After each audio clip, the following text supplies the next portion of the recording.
भाई देखिए, भगवान को पसंद है समर्पित इंसान। जो खुद को भगवान को समर्पित कर देता है तो फिर भगवान उनके हमेशा अंग संग रहते हैं। अगर हम भगवान को खुद को सौंप देते हैं तो भगवान खुद हमारे साक्षी बन के, हमारे गवाह बन के कहीं भी प्रकट हो जाते हैं।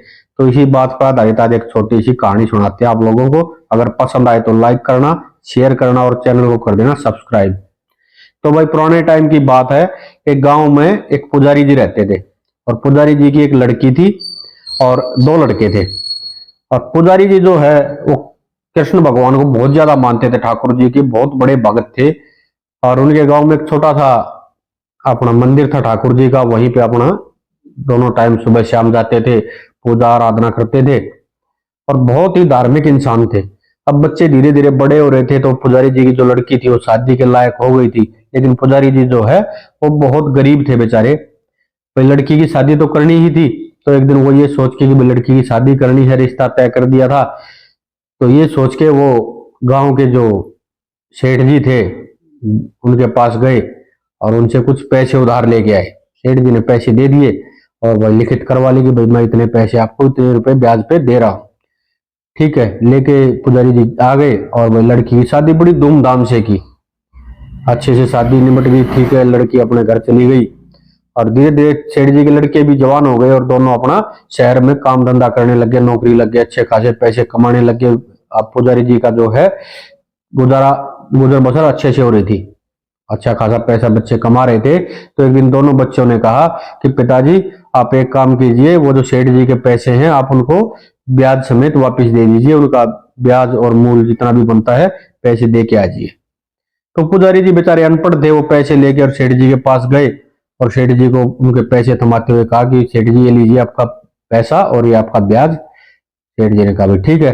अब सेठ जी ने एक पर्ची बना के और पुजारी जी को दे दी कि लीजिए। अब पुजारी जी उस पर्ची को बड़े ध्यान से देख रहे थे। उस पर्ची पे लिखा हुआ था कि भाई आपके पैसे आए हो गए हैं, मैंने आए मान लिया, आपके पैसे पूरे हो गए हैं, ब्याज भी और रकम भी। अब पुजारी जी जैसे उस पर्ची को देख रहे थे तो सेठ जी ने पूछा कि भाई पुजारी जी आप क्या देख रहे हैं। पुजारी जी ने कहा भाई सेठ जी मैं तो अनपढ़ आदमी, मैं क्या देखूंगा, मैं तो ऐसे ही देख रहा था। तो ये सुन के कि भाई अनपढ़ है, सेठ जी के मन में लालच आ गया। सेठ जी ने कहा कि भाई पुजारी जी एक बार वापस दीजिए पर्ची को, मैं इस पर अपने हस्ताक्षर करने साइन करने भूल गया और आप दीजिए। अब पुजारी जी ने पर्ची वापस दे दी। सेठ जी ने क्या किया, वो पर्ची तो रख ली अपने पास और दूसरी पर्ची बना के दे दी कि पैसे आपके बकाया हैं। पुजारी जी अपने पर्ची लेके घर पे आ गए। अब कुछ दिन बाद सेठ फिर आ गया पुजारी जी के घर पे कि भाई मेरे पैसे दो। पुजारी जी ने कहा भाई आपके पैसे तो मैं पूरे वापस दे दिए थे ब्याज के समेत। पुजारी सेठ जी कहने लगे पैसे नहीं दिए आपने, ये देखो पर्ची कि भाई पैसे आपके बकाया है। तो पुजारी जी ने कहा भाई मैं अनपढ़ आदमी हूँ, आप मेरे साथ गलत कर रहे हैं, मैंने तो आपका एक एक पैसा सूद समेत वापिस कर दिया है। अब जो सेठ जी है वो मानने को तैयार नहीं। तो पुजारी जी ने जो है कोर्ट में केस कर दिया सेठ जी के खिलाफ। अदालत में केस चला।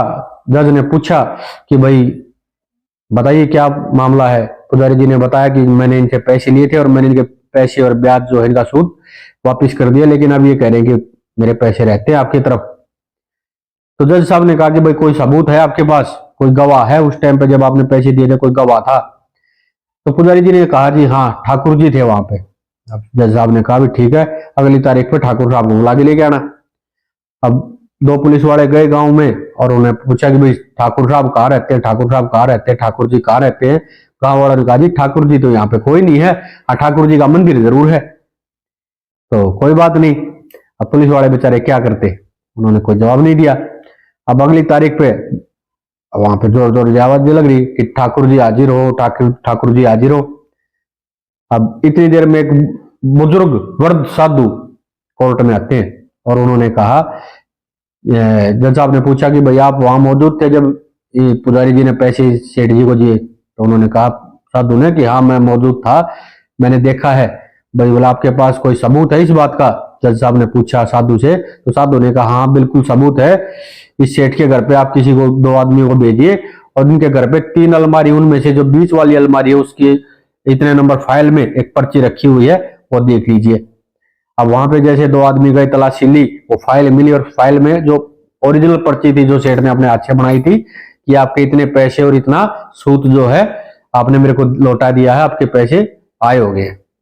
तो पर्ची जैसे हाजिर की, जज साहब ने फैसला सुना दिया और साधु जो है वापिस चला गया। अब जज साहब फैसला करके और उस साधु को जैसे ढूंढने लगे तो साधु कहीं नहीं मिला। जज साहब ने भी देखा कि अलग ही तेज था साधु के मुख पे, और इतने मतलब उनको कैसे पता इतने नंबर फाइल और उस अलमारी में रखे हुए हैं, तो ये कोई साधारण नहीं है, मैं इनसे मिलने इनके गाँव चलता हूँ। जब जज साहब गाँव में पहुंचे और पता किया तो गांव वालों ने वही बात बताई कि भाई यहाँ पे तो कोई ठाकुर जी नहीं रहते, ठाकुर जी का मंदिर जरूर है। इतना सुन के और जब जज साहब वहां ठाकुर जी के मंदिर में पहुंचे तो उनकी हैरान हो गए, उनको ठाकुर जी के अंदर उसी वर्ग साधु का चेहरा दिखाई दिया। उस दिन के बाद से जज साहब ने सब कुछ त्याग के और मंदिर मंदिर घूमते रहे, ठाकुर जी के मंदिर में जाते हुए वहां की धूल जो अपने माथे पे लगाते, लेकिन किसी भी मंदिर में जज साहब बैठे नहीं। अगर कोई कहता भी आप बैठते क्यों नहीं, तो जज साहब एक ही बात कहते कि मैंने जो है ठाकुर जी को अपने कोर्ट में अपने न्यायालय में खड़ा रखा है, इसलिए मैं भी खड़ा ही रहूंगा। तो जब आप खुद को भगवान को समर्पित कर देते हैं तो भगवान खुद आपके साक्ष्य और साक्षी बन के आते हैं। भगवान को समर्पित इंसान पसंद है। तो ये थी छोटी सी कहानी। अगर पसंद आई हो तो लाइक करना, शेयर करना और चैनल को कर देना सब्सक्राइब।